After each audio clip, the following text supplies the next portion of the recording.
saudara, yang fungsinya luar biasa. Gantung. Padahal tempat buang keluarnya kotoran, saudara. Kemaluan belakang, dubur. Saya mau tanya, kalau nggak ada dubur, apa nasib kita ya? Ya Allah. Orang nggak bisa buang angin seminggu, mati ya kok. Ya Allah. Orang nggak bisa buang angin seminggu, wah, diobok-obok sama dokter. Dibedah dia, nggak main-main. Jadi dubur yang kelihatannya ini cuma tempat buang kotoran, tapi jangan main-main. Di sana ada nikmat yang luar biasa Allah berikan. Dengan adanya dubur tadi kita bisa membuang kotoran yang membawa racun-racun dari dalam tubuh kita.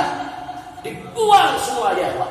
Kalau racun-racun tadi nggak bisa dibuang, saudara, maka rusak kita punya tubuh di bagian dalam, saudara. Subhanallah. Ini Allah kasih semua pakai bayar nggak? Gratis. Masya Allah. Allah kasih mata kita bisa ngelihat gratis, telinga kita bisa mendengar gratis, paru-paru kita bisa memompa udara gratis, jantung kita bisa memompa menyalurkan itu darah ke seluruh tubuh gratis. Subhanallah. Nah, jadi yang dimaksud tafakur itu tafakur tentang semua. Oh, indahnya Allah punya ciptaan. Oh, luar biasa Allah punya ciptaan. Itu baru kita lihat diri kita. Lihat juga bagaimana pepohonan yang Allah ciptakan. Kita lihat juga bagaimana hewan-hewan yang ada di sekitar kita Allah ciptakan. Kita lihat juga bagaimana pentingnya gunung bagi umat manusia, bagaimana pentingnya sungai bagi umat manusia. Nah, jadi semua itu harus kita tafakur. Kalau kita tafakur, insya Allah iman kita kepada Allah akan semakin kuat. Amin. Dan iman yang muncul lahir dari tafakur, saudara, itu akan berdiri di atas keyakinan. Dan itu tadi dikatakan sebagai aqwa anwa'il iman. Sekuat-kuatnya jenis iman, saudara. Nah, maka itu jangan segan-segan untuk kita tafakur. Oh, kadang-kadang kita ketemu orang-orang ateis. Apa dia bilang? Wah, Tuhan itu nggak ada. Kenapa nggak ada? Ya, Tuhan nggak kelihatan. Mana Tuhan?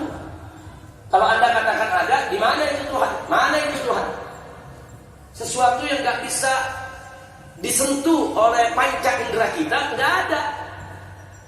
Nah, jadi enak betul tuh orang-orang ateis tuh kalau ngajarin anak-anak kecil di sekolah-sekolah tuh dia bilang Tuhan nggak ada. Mana Tuhan ada? Anak-anak kecil kita mau disesatkan oleh mereka, saudara. Karena anak kecil kita ini kan cara berpikirnya masih sangat sederhana sekali, masih sangat primer sekali, saudara. Nah, maka itu kita perlu isi anak-anak kita dari rumah, ajak mereka tafakur pelan-pelan, saudara. Nah, bagaimana cara tafakurnya? Nah, sini. Nah, lihat enggak ya? Ini ada teh. Nah, coba diminum. Manis gak? Oh, manis. Begitu. Terus kita mau tanya, kamu percaya gak kalau dalam teh ini ada gula? Percaya. Gulanya mana? Kan gak kelihatan. Ini kalau udah diaduk gulanya kelihatan? Enggak. Kelihatan sudah. Tapi gula nggak kelihatan bukan berarti gula tidak ada. Lalu dari mana Anda tahu gula itu ada walaupun nggak kelihatan? Rasanya. Begitu kita minum manis, oh ada gulanya. Nah, jadi artinya apa? Untuk mendeteksi keberadaan gula di dalam minuman kita, saudara, nggak mesti saudara mendeteksinya itu harus kelihatan. Berapa banyak benda? Ini kita bicara benda dulu. Benda yang nggak kelihatan mata tapi ada. Angin. Virus, bakteri, ada kelihatan mata? Nggak ada. Alhamdulillah kita bersyukur mata kita nggak bisa melihat bakteri. Alhamdulillah. Kalau mata kita bisa melihat bakteri, di sekitar kita bakteri semuanya. Di sekitar kita lihat virus semua bakteri. Udah gitu tuh virus atau bakteri kalau kita lihat di mikroskop, wah mukanya macam-macam. Ada yang serem-serem. Nah, bayangin dah kalau mata kita bisa melihat begitu semua, apa nggak serem hidup kita? Masya Allah, nggak berani kita kemana-mana. Sudah, jangankan keluar kamar, saudara, jangan-jangan muka kita tutup sama bantal. Loh kenapa? Di bantal ada bakteri. Saudara, di selimut kita ada kuman. Di sekitar kita ada virus, semua berterbangan. Udah gitu mukanya jelek-jelek lagi. Semuanya menyerang kita. Saya tanya, hidup seperti itu serem apa enggak? Serem. Nah, Tapi sekarang apa? Allah tahu, ini manusia serem hidupnya begitu. Dibatasi pandangan. Jangan, dia nggak boleh melihat virus, nggak boleh melihat bakteri, nggak boleh melihat kuman. Jadi kalau kita lihat, ini udaranya bersih. Alhamdulillah. Itu karunia Allah, saudara. Wah, kalau Allah punya karunia luar biasa kepada kita. Nah, makanya bersyukurlah kepada Allah Subhanahu wa ta'ala. Jadi sekali lagi, hati-hati godaan-godaan ateis.